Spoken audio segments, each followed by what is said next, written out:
ზურა ჯაფარიძის დაკავებიდან რამდენიმე დღეში ნიკა მელიას დააკავეს.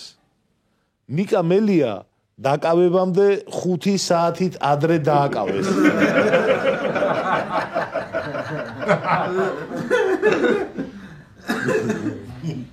ნიკა მელია 29 მაისს 12 საათის შემდეგ უნდა დაეკავებინათ. მაგრამ პლუს მინუს 5 საათი ხუისნი და დააკავეს. დააკავეს რა. გაიტაცეს. მოსამართლე შვანგირაძემ რა იყო მაგის დედავატირე საათებზე გვეკიდებითო ესე თქო. 12 საათამდე აპირებდი გირაოს გადახდასო? ხო არ აპირებდი? ხო დავსიო. უსამართლობით გადაფსიხებულმა მელიამ მოსამართლეს წყალი შეასხა. აბაზე შეიძლება აღიძრას საქმე ახლა. მოსამართლის მკვლელობის მცდელობა.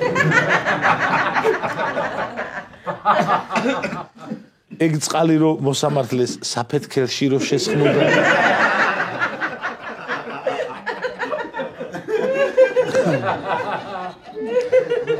მოსამართლე შვანგირაძეს გამძლეობას და ჯანმრთელობას უსურვებს. მოგეხსენებათ ეხა მთავარია რომ ორგანიზმა იბრძოლა.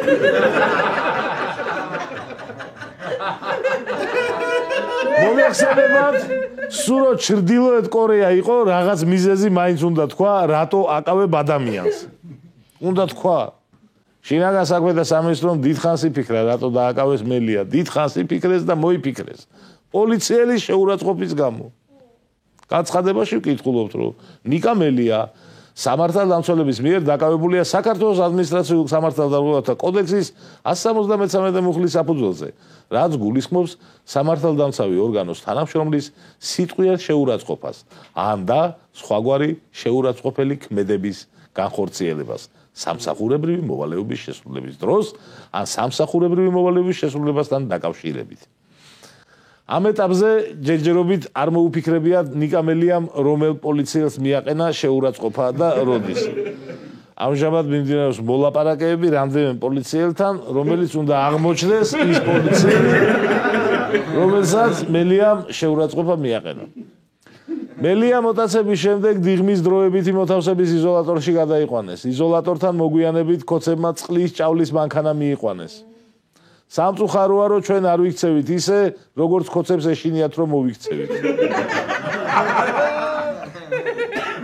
ნეტა მართლა ეგეთ განწყობაზე ვიყოთ, რომ პოლიტპატიმრები ჩვენი ხელით გამოვყავდეთ ციხეებიდან 100,000-ობით ადამიანს. თუმცა სამწუხაროდ ისევ კონსტრუქციულები ვართ.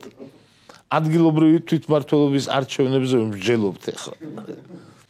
მოდი დიქტატორს არჩევნებში შევერკინოთ და 1-2 ქალაქი და 2-3 საკრებულო წავარდოთ.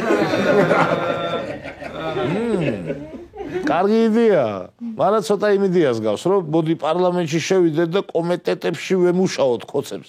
სიცოცხლე გაუმწაროთ.